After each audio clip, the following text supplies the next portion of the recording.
100 দিন কি একটা সরকারের মূল্যায়ন করা যায়?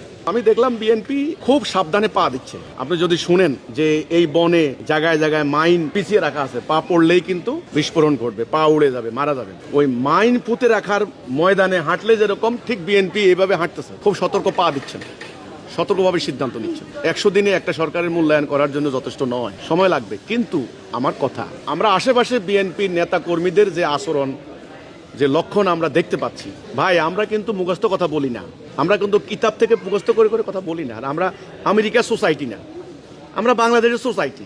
আমরা তিলে তিলে তিলে তিলে এই সমাজে বড় হয়েছি। ডাইনে আওয়ামী লীগ, বামে বিএনপি, সামনে জাতীয় পার্টি, পিছনে মোল্লা, এই তো এর ভিতর দিয়ে তো আমরা বড় হয়েছি ভাই। আমাদের কলেজ বিশ্ববিদ্যালয়ের স্যারদের কেমন, চরিত্র কেমন, নেতাদের চরিত্র কেমন, তো আলেমুল আমাদের চরিত্র কেমন, এগুলো তো আমরা দেখতে দেখতে শিখতে শিখতে আমাদের মুখস্থ।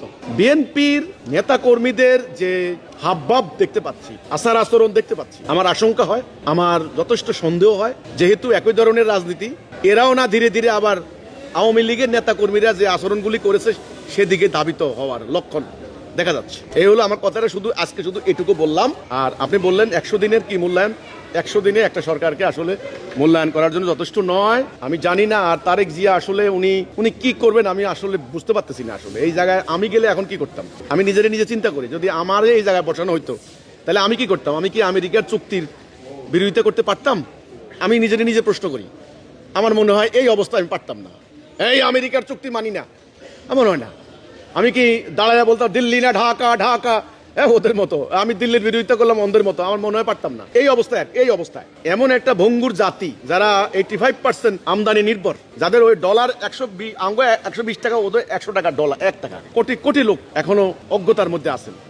শিক্ষা দীক্ষা নেই, ঐক্য নেই, আদর্শ নেই। বিরাট সংখ্যক বিরোধী দল বসে আছে, পান থেকে চুন খসার সাথে সাথে ধরবে, গলা টিপে ধরবে, সোজা কথা, গলা টিপে ধরবে বিরোধী দল, গলা টিপে ধরবে, সোজা কথা। তো এই যে খালি একটা উদাহরণ দিই, আমার মনে হয় এই যে রামিসা হত্যাকাণ্ডের এই বেটা যদি খালি কোন রকম যদি বিএনপির কোন কর্মী টর্মী হইতো খালি একবার, তো কাম সারা তারেক সাহেবের কি হইতো এক আল্লাহ জানে।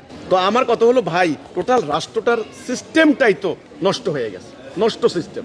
এই প্রক্রিয়ায় ওনারা রাষ্ট্রে এসেছেন, আমি বলবো এখনো মূল্যায়ন করার সময় হয়নি। তাড়াতাড়ি আপনারা যদি পারেন আদর্শের উপরে রাষ্ট্রটারে ঐক্যবদ্ধ করেন। স্বার্থ নিয়ে কামড়াকামড়ি করলে সরকারের মূল্যায়ন পরে করেন, নিজেদের মূল্যায়ন করেন।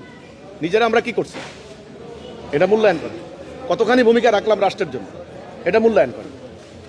এটা হলো আমার কথাটা। মূল্যায়ন করার আরো সামনে সময় আছে।